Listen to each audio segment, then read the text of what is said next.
y rentrent. Et à la limite, tous les titulaires seraient-ils changés de fonction?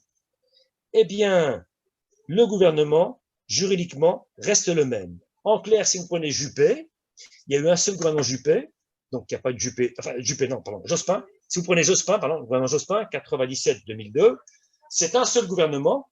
On va dire, ah, remarquable stabilité gouvernementale, mais si vous regardez les personnes qui occupaient les différentes fonctions, à la fin, c'était quasiment plus les ceux qui étaient au départ. Et pourtant, ça reste le gouvernement Jospin.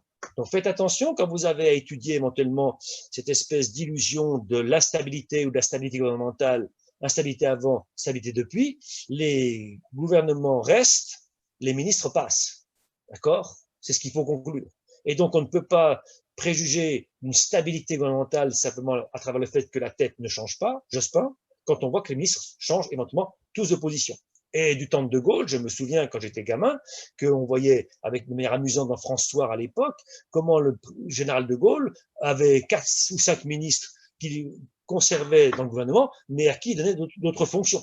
D'accord? Et donc, ça arrivait souvent. Alors, c'est à la fois une bonne nouvelle, une mauvaise nouvelle. Ça démontre qu'un ministre doit s'adapter à tout. Ça démontre aussi qu'il y a très peu de ministres techniciens. Rappelez-vous Giscard d'Estaing, lui ne s'intéressait qu'aux finances, et quand on lui propose autre chose, il refuse et il finit par partir avec Pompidou. Et il faut comprendre ce que ça veut dire. Hein. Et quand on est compétent en tout, on est compétent en rien, mais il faut du temps pour la compétence. Donc, il est aussi logique d'avoir comme ministre quelqu'un qui ne connaît rien dans le ministère qu'il a dirigé. C'est souhaitable que quelqu'un qui est un technicien. En clair, tu mets comme ministre de la Justice comment dire, un Moretti, il est avocat, évidemment, il ne va pas penser comme les magistrats, s'il était magistrat, ou comme les professeurs de droit, comme c'est le cas Badinter. Donc, c'est à la fois une bonne nouvelle et une mauvaise nouvelle. Tu mets quelqu'un de neutre, qui n'y connaît rien, Mme Dati, qui n'est rien du tout, qui ne sait rien en droit, et pas qu'elle, et bien évidemment, tu as quelqu'un qui est neutre par rapport à la fonction. Donc, il est aussi logique de mettre à la tête d'un ministère un béotien que d'y mettre un technicien. Avantage, inconvénient. L'avantage de l'un étant l'inconvénient de l'autre. Donc, il n'y a pas de solution idéale. Mais il est bien évident, quand tu mets un béotien, le temps qu'il soit au courant des dossiers, il lui faut 6 mois pour prendre une position. D'accord? Le technicien, il lui faut 6 mois pour changer de sa position initiale, etc., etc. Mais il faut comprendre qu'à la limite, si un gouvernement, le Premier ministre change tous les titulaires, ça reste pourtant le gouvernement Jospin 1 et pas Jospin 2. Ça ne change rien du tout. Bien. Alors maintenant, le Premier ministre, oui. On fait une petite pause. Oui, 32, effectivement. Pause de 10 minutes, ça vous convient? Ouais, on arrête d'enregistrer. Qui vont suivre ça. Bien, alors, je répète, un Premier ministre, normalement, est là pour au maximum 5 ans, c'est le temps de la législature. Il se peut évidemment qu'il soit remercié préalablement par le président, par l'article 12, version, si je puis dire, présidentialiste. Il se peut aussi qu'il décide de démissionner, encore une fois, pour faire un coup politique. Hein. Donc, il est clair qu'un ministre n'usera de ce procédé de démissionner hors échéance normale que pour frapper l'opinion publique, pour afficher un nouveau souffle à son action. C'est ce qu'a fait Juppé 2 quand il est passé de Juppé 1 à Juppé 2, ce qu'il a fait le 5 novembre 1995 en sortant les Juppettes. Et maintenant, je vous le rappelle pour information, il aurait dit dehors les pétasses, ce qui n'est pas très valorisant pour M. Juppé, qui montre bien que c'est un macho, fut-il un homme le plus charmant du monde en couple. Visiblement, il n'avait pas une très haute opinion des femmes qu'il avait mis son gouvernement, qu'il avait mise encore une fois pour servir de faire valoir. C'est pour vous dire que faites attention à la parité, à laquelle je suis personnellement opposé. En mettant la parité, je ne suis pas certain qu'il faille autant d'hommes que de femmes en politique. Je ne suis pas certain, encore une fois, que les femmes améliorent leur situation, même si je suis convaincu qu'il faut aussi des femmes. Et je répète, quand on voit ce qui s'est passé avec Juppé, le moins qu'on puisse dire, c'est que les femmes qui auraient peut-être ensuite voté Juppé comme ma femme avec son présidentiel, n'ont peut-être pas une très bonne idée, parce que les hommes sont terribles en politique, mais les femmes elles-mêmes ne sont pas plus, si je puis dire, conviviales. C'est un monde féroce, le pire des mondes étant la recherche. La politique n'est pas un monde de bisounours. Donc, je répète, voilà ce qui explique, alors on verra ça par la suite, le nombre de gouvernements sous la 5e. Maintenant, deuxième élément, vous avez un deuxième problème, c'est que la Constitution ne délimite pas le nombre, donc il n'y a aucune disposition légale ou constitutionnelle qui limite le nombre de membres d'un gouvernement. Donc, le nombre de membres d'un Français, encore une fois, ne relève d'aucune limitation ni légale, ni même de disposition constitutionnelle. Il y a des pays dans lesquels la Constitution détermine qu'il y a 15 ministres et pas un de plus. En France, il n'y a rien sur ce point. Alors, sous l'Ancien Régime, du temps de la monarchie, vous aviez 6 secrétaires d'État, on verra ça au semestre, qui suffisaient à gérer une France d'environ 25 ou 26 millions d'habitants. La population a un peu plus que doublé, on est à 67 millions actuellement, et les ministres sont passés de 6 à parfois 59, puisque 59, c'est le record absolu de ministres sous la 5e, c'est le gouvernement Rocard. Le gouvernement Rocard, encore une fois, a eu 59 membres.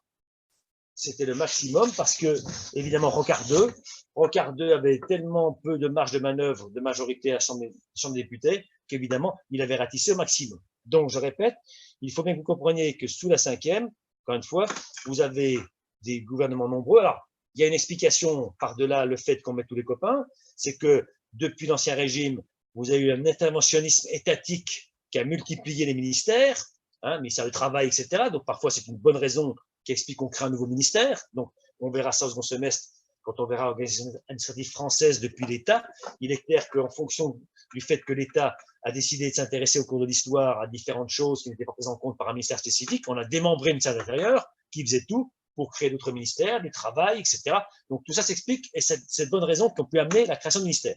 Mais pour autant, il faut comprendre que sous la 5e, quand le général de Gaulle décide de créer un ministère de la culture, c'est pour faire plaisir à son copain, encore une fois Malraux, qui est certes un très grand écrivain, mais a-t-on besoin d'un ministère de la culture? La question se pose éminemment, parce qu'il y a un ministère, évidemment, si je puis dire, des beaux-arts, et donc il a fallu démembrer ce ministère pour créer un ministère de la culture, trouver des bâtiments, trouver une fonction.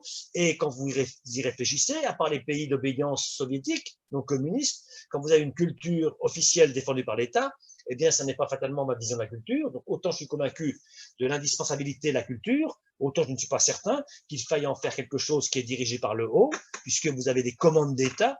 Et je me souviens toujours du lycée que je fréquentais, puisque vous avez 1% de questions artistiques pour tout bâtiment public, et il y avait des statuts absolument abominables d'un artiste sans talent, mais qui vivait bien de son talent, puisque quand vous avez un bâtiment public, il y a le 1% culturel du coût total des travaux, qui confie encore une fois celui-ci à un artiste qui fait une crotte ou une saloperie de ce genre. Maintenant, je ne suis pas certain, encore une fois, que les Kuhn, avec ses marguerites à la con, soit une bonne nouvelle pour la France, qui a fait cadeau de ses fleurs. Mais comprenez que c'est le problème de la culture officielle. Et en France, on a peut-être beaucoup d'artistes qui sont subventionnés par le système. Donc, je répète, autant je suis convaincu qu'il faut s'occuper de la culture, autant je m'inquiète de fonctionnaires qui s'en occupent, puisque ça crée une culture officielle avec une bureaucratie et des subventions qui sont parfois attribuées aux uns aux autres de manière parfaitement politique. Et donc, c'est pas fatalement une très bonne nouvelle. De la même façon, vous avez eu Giscard d'Estaing, qui est décédé récemment, qui avait créé un secrétaire d'État, la Commission féminine, confiée à Françoise Giroud, qui aimait beaucoup les hommes, et beaucoup trop, à mon avis, au demeurant. Et donc, il n'est pas non plus certain qu'il soit une très bonne nouvelle de créer un ministère, de la condition féminine. Le jour, mesdames, ou plutôt messieurs, on créera un ministère de la condition masculine, on verra soudain que c'est étonnant quand même, c'est infamant, c'est insultant. Ça montrait bien à quel point les femmes étaient discriminées et qu'il fallait évidemment faire valoir leurs droits. Et c'est tout l'honneur de Giscard d'Estaing d'avoir permis la loi de l'avortement, loi provisoire à l'époque. N'oubliez pas que c'est une loi provisoire, qui sera confirmée par la suite, mais c'est des provisoires. Et tous les droits que les femmes ont fini par acquérir, je répète, je suis parfaitement pour le fait qu'il y ait autant de femmes que d'hommes en politique, mais je suis contre la parité imposée par les textes, qui est une imbécilité. Je suis pour le plafond de verre qui saute. Je suis pour dénoncer toute prédation sexuelle, mais on a parfois des surprises. J'en ai d'ailleurs vécu à Melun, je vous en parlerai un jour, dans un aparté, qui montre bien que parfois ça dévie dans tous les sens. Donc, il faut que vous compreniez que, je répète, créer un nouveau ministère, c'est peut-être parfois nécessaire. Le problème, c'est dès qu'on l'a créé, évidemment, il devient pérenne. Quand on crée le ministère des anciens combattants en 1918, évidemment, c'est pour les veuves de guerre. Et puis ensuite, ce ministère va trouver à vivre Seconde Guerre mondiale. Puis après, on va inventer la guerre d'Algérie. Puis après, enfin, bref, vous avez ce ministère qui existe toujours. Donc, en clair, quelque part, on invente d'anciens combattants pour faire vivre le ministère. D'accord? C'est l'histoire connue dans le principe de Peter en Angleterre. Le ministère de la Pêche, quand il y avait encore des pêcheurs anglais, avait 400 membres, et puis qu'il n'y avait plus de pêcheurs anglais ou plus tellement de pêcheurs, le ministère avait, lui, doublé ses effectifs. Donc, comprenez que parfois, il y a des choses extrêmement curieuses. Réfléchissez au ministère des anciens combattants, qui suppose qu'il y ait toujours d'anciens combattants pour perdurer, d'où l'invention d'anciens combattants, encore une fois, guerre du Golfe y comprise, même si ces gens ont bien combattu et ont été intoxiqués par les saloperies d'uranium appauvri, mais ça montre bien que c'est plus pour le ministère que le ministère existe que pour ceux qui, encore une fois, en seraient les destinataires des citoyens qui ont été appelés éventuellement à subir des dommages de guerre.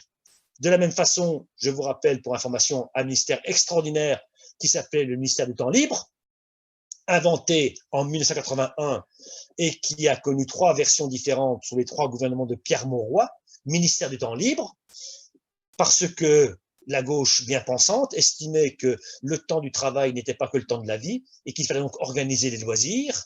Alors ça fait référence à une vieille histoire d'un auteur américain qui s'appelle Thorsten Veblen, V-E-B-L-N, The Leisure Class, la classe de loisirs, qui montre que de moins en moins on travaillera longtemps, donc les 40 000 heures de Jean Fourastier, en clair on est amené à travailler de moins en moins, et que la condition ouvrière est monstrueuse, donc on va créer un système dans lequel, c'est une période très courte de l'histoire du monde, hein, les ouvriers doivent moins travailler, donc c'est l'histoire des 40 heures, c'est l'histoire des 35 heures, etc. Comme on doit moins travailler, on doit s'occuper. Maintenant, est-ce que c'est bien à l'État d'organiser les loisirs? Donc l'État décide comment je dois m'amuser ou pas m'amuser. Réfléchissez aussi à ces phénomènes très curieux où on vous dit, ben voilà, c'est Noël, amuse-toi, dépense, consomme, tu as des vacances, tu dois aller en vacances, tu dois consommer, etc. On est dans une société dirigiste, ou même pour les loisirs, on vous dit ce qu'il faut faire ou pas faire. Eh bien, emmerdez-vous. Il faut parfois s'ennuyer, pas au point d'aller suicider parce qu'on s'ennuie sur Terre, mais il n'est pas fatalement évident que l'on régule vos loisirs avec tout, encore une fois, ce que l'État peut y mettre, salle de sport financée par l'État, le sport, encore une fois, orienté par l'État. Posez-vous des questions sur la façon dont le système organise votre vie et ne vous laisse pas le libre arbitre par rapport à celle-ci. Même dans les loisirs, ça paraît plutôt sympathique. On vous donne des moyens pour aller faire du sport, encore une fois, des congés éventuellement en ce sens. Eh bien, moi, j'estime qu'il est bon que les gamins s'emmerdent, s'ennuient et ne soient pas occupés tout le temps parce que ça permet de réfléchir à leurs conditions, plutôt dire, voilà, mon fils, tu vas aller dans tel club de ceci, de cela, tu seras systématiquement bouqué du matin au soir, tu n'auras pas de période de liberté. D'où l'invention de la classe buissonnière, le moment où le gamin quittait l'école et rentrait à la maison.